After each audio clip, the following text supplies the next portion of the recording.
அதிமுக பாஜக கூட்டணி ஒரு வருஷத்துக்கு முன்னாடியே உறுதி செய்யப்பட்டும் இன்னும் தொகுதி பங்கீடு பேச்சுவார்த்தைகள்ல இழுபறியானது இருந்துட்டு தான் இருக்கு. திமுக காங்கிரஸ் கூட்டணி அப்படின்றது இருக்குமா, நிலைக்குமா, நிலைக்காதா?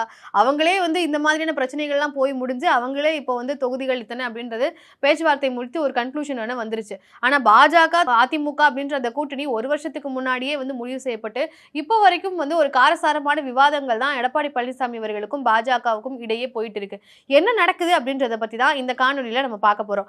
அதிமுக பாஜக கூட்டணி பேச்சுவார்த்தையானது ஒரு வருஷத்துக்கு முன்னாடியே பேசி முடிச்சு இப்ப தொகுதிகள் எத்தனை அப்படின்றத மதுரையில மார்ச் 1ஆம் தேதி பிரதமர் மோடி அவர்கள் வரதுக்கு முன்னாடி பியூஷ் கோயல் அவர்கள் பேசியிருக்கிறாங்க.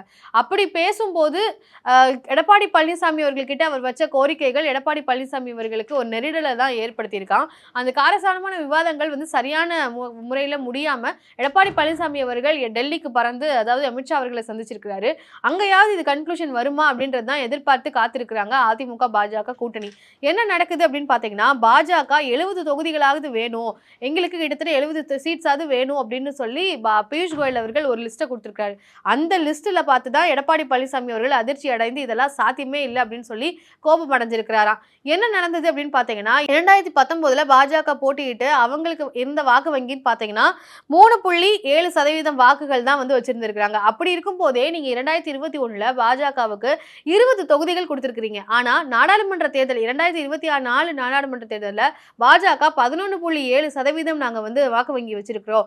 அது மட்டும் இல்லாம அதை வாங்கி நிரூபிச்சு காட்டியிருக்கிறோம். அது மட்டும் இல்லாம பல இடங்கள்ல 59 தொகுதிகள்ல அதிமுகவே பின்னுக்கு தள்ளி நாங்க 2ஆவது இடத்தை பிடிச்சிருக்கிறோம். அதிமுகவே 3ஆவது இடத்துல இருந்தாங்க. இதெல்லாம் பாத்தீங்கன்னா பாஜக வளர்ந்துருக்கிறோம். அதனால எங்களுக்கு ஒரு குறைஞ்சது ஒரு 40 சீட்டு கொடுங்க, மற்ற கூட்டணி கட்சிகள் எல்லாத்துக்கும் சேர்த்து 70 எங்களுக்கு கிட்ட கொடுத்துருங்க, நாங்க பிரிச்சு கொடுத்துறோம் அப்படின்ற மாதிரி பாஜக கட்சியினுடைய தேர்தல் மேலிடை பொறுப்பாளர் பியூஷ் கோயல் அவர்கள் சொல்லியிருக்கிறார். இதுதான் எடப்பாடி பழனிசாமி அவர்களுக்கு கோபத்தை ஏற்படுத்தியிருக்கு. உங்களுக்கு எவ்வளவு சீட்டு வேணும்னு சொல்லுங்க, அதை நானே பிரிச்சு தரேன். மற்றவர்களுக்கு நான் தானே தலைமையில இருக்கிறேன், நான் தானே இந்த கூட்டணிக்கு தலைமை, சோ நான் பிரிச்சு கொடுத்துக்கிறேன் அப்படின்ற மாதிரி எடப்பாடி பழனிசாமி அவர்கள் பேசியிருக்கிறாங்க. ஆனா கூட்டணியில வந்த கட்சிகளுக்கே அதுல உடன்பாடு இல்லையா, குறிப்பா டிடிபி அவர்களுக்கு இந்த மாதிரியான செய்திகளும் கிடைச்சிட்டு தான் இருக்கு. என்ன அப்படின்னு பாத்தீங்கன்னா, பாஜகவினுடைய கூட்டணியில தேசிய ஜனநாயக கூட்டணி அப்படின்றதுல பாஜக கிட்ட சேர்ந்தவர்கள் தான் அதிகம் அப்படின்னு பார்க்கப்படுது. பாஜக கிட்ட தான் தமிழ் மாநில காங்கிரஸா இருக்கட்டும், அமமுகவா இருக்கட்டும், ஐஜேகவா இருக்கட்டும், தமமுகவா இருக்கட்டும், இப்படி எல்லா கட்சிகளும் பாஜக தான் அரவணைச்சு கூட்டிட்டு வந்திருக்கிறோம். நீங்க உங்களுடைய கீழே வரக்கூடிய கட்சின்னு பாத்தீங்கன்னா பாமக மட்டும்தான், அவங்களுக்கு நீங்க தொகுதிகளை பிரிச்சு கொடுத்துருங்க, நாங்க எங்களுக்கு எவ்வளவு கொடுக்கணும், மற்றவங்களுக்கு எவ்வளவு சீட்ஸ் வேணும்ன்றத நாங்க பிரிச்சு கொடுத்துறோம், அதனால மொத்தமா எங்களுக்கு ஒரு 70 சீட்டை கொடுத்துருங்க, நாங்க பிரிச்சு கொடுத்துக்கிறோம் அப்படின்ற மாதிரி பாஜக கேட்கறாங்களாம். இது எடப்பாடி பழனிசாமி அவர்களுக்கு ஒரு கவலையையும் ஒரு கன்ஃபியூஷனையும் ஏற்படுத்தியிருக்கு. அதாவது அதிமுகவினுடைய நிர்வாகிகள் கிட்ட கேட்கும் பொழுது அவங்க என்ன சொல்றாங்கன்னா, எங்களுக்கு கூட்டணி கட்சிகளை அனுசரிச்சு தோழமையோட போய் அவங்களுக்கு கேட்கக்கூடிய சீட்ஸை கொடுக்கறதெல்லாம் பிரச்சனை கிடையாது. ஆனா அவங்க கேட்குற தொகுதிகள்லாம் எங்க இருக்குன்னு பாத்தீங்கன்னா, அதிமுக எங்க ஸ்ட்ராங்கா இருக்கோ அந்த தொகுதிகளே குறி வச்சு கேட்கறாங்க. அப்புறம் எப்படி நாங்க அதுக்கு ஒத்து போக முடியும்? அது மட்டும் இல்லாம குறைந்தது அதிமுகவினுடைய இலக்கு அப்படின்றது 170 சீட்லயாவது போட்டி போடணும் அப்படின்றதான் எடப்பாடி அவர்களுடைய ஒரு இலக்கா இருந்துட்டு இருக்கு. இப்படி கூட்டணி கட்சிகள் கேட்கற எல்லாத்தையும் நாங்க கொடுத்தோம் அப்படின்னா நாங்க எங்க போட்டி போடுறது, எங்களுக்கே 150 சீட்டு தான் வரும், அது அதிமுகவுக்கு நல்லது இல்ல அப்படின்றதான் அதிமுகவினுடைய நிலைப்பாடாக இருந்துட்டு இருக்கு. இப்போ அதிமுக ஸ்ட்ராங்காக இருக்கக்கூடிய தொகுதிகள் அப்படின்னு பாத்தீங்கன்னா தென் மாவட்டங்கள், கொங்கு மண்டலம், சென்னை மாதிரியான மாநகராட்சிகள்ல அதிமுகவுக்கான செல்வாக்கு இருக்கு. இந்த மாதிரியான தொகுதிகளையே குறி வச்சு பாஜக கேட்கறாங்களாம். குறிப்பா சென்னையில எல்லாம் பாஜக போட்டி போடணும்னு திட்டமிட்டு இருக்காங்களாம். இது அதிமுகவுக்கு ஒரு பெரிய அதிர்ச்சியை ஏற்படுத்துது. ஏன்னா அவங்க ஸ்ட்ராங்கா இருக்கக்கூடிய தொகுதியில கூட்டணி கட்சிகள் கேட்டா அது எப்படி சரி வரும், இது என்ன ஸ்ட்ராட்டஜி அப்படின்ற மாதிரி அதிமுக ஒரு கன்ஃபியூஷன்ல இருக்கிறாங்க. அது மட்டும் இல்லாம பாமகவுமே அதிமுக ஸ்ட்ராங்கா இருக்கிற தொகுதியான தர்மபுரி, சேலம், கிருஷ்ணகிரி, வேலூர், கடலூர், விழுப்புரம், கள்ளக்குறிச்சி இந்த மாதிரியான தொகுதிகளை கேட்கறாங்க. தர்மபுரியை பொறுத்த வரைக்கும் பாமகவுக்கு செல்வாக்கு இருக்கு, இருந்தாலுமே அதிமுக கிட்ட பாமக இந்த தொகுதிகள் எல்லாம் கேட்கறாங்களாம். சோ இப்போ எடப்பாடி பழனிசாமி அவர்களுக்கு இது ஒரு சவாலான நேரமாகத்தான் இருந்துட்டு இருக்கு. இதை பத்தி தான் எடப்பாடி பழனிசாமி அவர்கள் அமித்ஷா அவர்கள் கிட்ட பேசியிருக்கிறாராம். இப்படி அதிமுக ஸ்ட்ராங்கா இருக்கக்கூடிய தொகுதிகளை கேட்டா நாங்க என்ன செய்வோம், எங்களுக்கான தொகுதிகளும் குறையுதே, எங்களுக்கான சீட்ஸும் குறையுதே அப்படின்ற மாதிரி எடப்பாடி பழனிசாமி அவர்கள் அமித்ஷா அவர்கள் கிட்ட ஒரு டிஸ்கஷனை ஏற்படுத்தியிருக்கிறாரு. இப்போ அமித்ஷா அவர்கள் கிட்ட ஒரு நல்ல ஒரு ரிசல்ட் வரும் அப்படின்னு சொல்லி காத்துட்டு இருக்கிறாங்களாம். பாஜகவை பொறுத்த வரைக்கும் உங்களுக்கு நாங்க 25 சீட்டு தரோம் அப்படின்றதான் எடப்பாடி பழனிசாமி அவர்கள் வைக்கக்கூடிய ஒரு ஆப்ஷன். ஆனா பாஜகவை பொறுத்த வரைக்கும் நாங்க சொன்ன மாதிரி நீங்க 2019 வச்சிருந்த பெர்சன்டேஜ் கட்சிக்கே நீங்க 20 சீட் எங்களுக்கு 2021 கொடுத்தீங்கன்னா இப்போ அதை விட அதிகமா 35 சீட்டாவது நீங்க எங்களுக்கு தரணும், நியாயப்படி நாங்க தான் வந்து 2வது இடத்துல நாடாளுமன்ற தேர்தல் எல்லாம் இருந்தோம் அப்படின்னு சொல்றாங்க.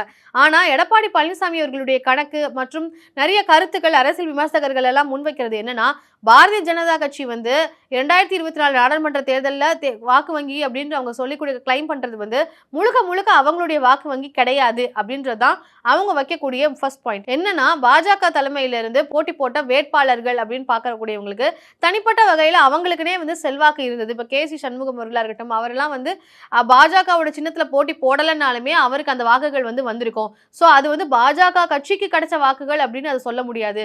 அது KC சண்முகம் வந்து அது மாதிரி தனிப்பட்ட நபர்களுக்கு அவங்களுடைய செல்வாக்கு அடிப்படையில் கிடைச்ச வாக்குகள். இப்போ சமூக பின்னணியில இருக்கக்கூடிய வேட்பாளர்கள் எல்லாத்தையும் தொகுதியில நிக்க வச்சு அவங்களுக்கு கிடைச்ச செல்வாக்க இது ஒட்டுமொத்தமாக பாஜக கிடைச்ச வாக்கு அப்படின்னு சொல்ல முடியாது அப்படின்ற கருத்தும் பாஜகவினுடைய வாக்கு வங்கி மீது வைக்கப்படுது.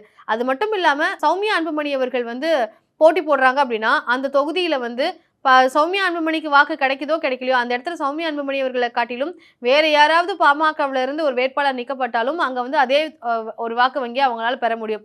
காரணம் அது பாமக கட்சிக்கு கிடைச்ச வாக்கு வங்கி. அதே மாதிரி இது வேட்பாளருக்கு கிடைச்ச வாக்கு தான் தவிர கட்சிக்கு கிடைச்ச வாக்கு இல்லை அப்படின்றதுதான் பாஜக மேல வைக்கக்கூடிய விமர்சனம். 2024 நாடாளுமன்ற தேர்தலை பொறுத்த வரைக்கும் இது ஒரு விமர்சனம் இருக்கு. அதே மாதிரி அந்த வாக்கு வங்கியை ஏன் கணக்குல எடுத்துக்க முடியாதுன்னா, அது பிரதமருக்கான ஒரு தேர்தல். அது நரேந்திர மோடி அவர்கள் வரணுமா, ராகுல் காந்தி வரணுமா அப்படின்ற அந்த போட்டியில நிறைய பேர் பிரதமர் நரேந்திர மோடி வரணும்னு சொல்லி தேர்தலுக்கு வாக்களிச்சிருக்கலாமே தவிர இதை நீங்க சட்டமன்ற தேர்தலில் டிபேட்டா வைக்க முடியாது. இது எல்லாத்தையும் அனுசரிச்சுதான் உங்களுக்கு வந்து 25 தொகுதிகள் அப்படின்றத எடப்பாடி பழனிசாமி அவர்கள் சொல்றாருன்னு சொல்லி அதிமுகவிலே வந்து சில பேருக்கு அந்த கருத்து இருக்கு. அதே மாதிரி அரசியல் விமர்சகர்களும் பலர் அந்த கருத்துக்கு தான் உடன்படுறாங்க. சோ இந்த சூழல்ல பாஜக வைக்கக்கூடிய டிமாண்ட அதிமுக பொதுச் செயலாளர் எடப்பாடி பழனிசாமி அவர்கள் எப்படி எதிர்கொள்ள போறாரு அப்படின்றதுதான் ஒரு சவாலாக அமைஞ்சிருக்கு. இது மட்டும் இல்லாம எடப்பாடி பழனிசாமி அவர்கள் மேலேயும் நிறைய குற்றச்சாட்டுகளானது அமித்ஷா அவர்கள் கிட்ட வைக்கப்பட்டிருக்கு. குறிப்பா அவர் இப்ப நிறைய மேனிஃபெஸ்டோஸ் வந்து வெளியிட்டு இருக்காரு.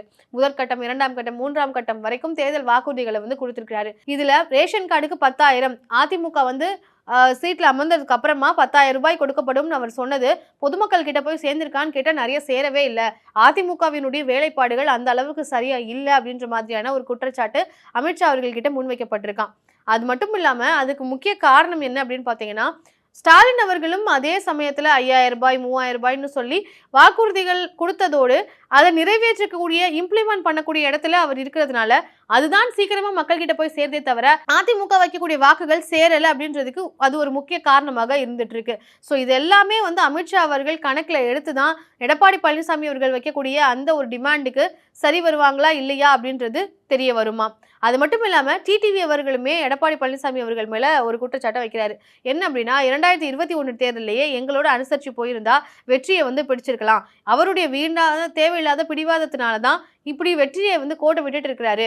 இந்த முறையாவது கூட்டணி கட்சிகள் எல்லாத்தையும் அனுசரிச்சு அவங்களுக்கு தேவையான தொகுதிகளை கொடுத்து அதிமுக தேசிய ஜனநாயக கூட்டணியை வந்து வெற்றி பெற வைக்கணும் அப்படின்றது கூட்டணி கட்சிகள் சொல்லக்கூடிய விஷயமாக இருக்கு.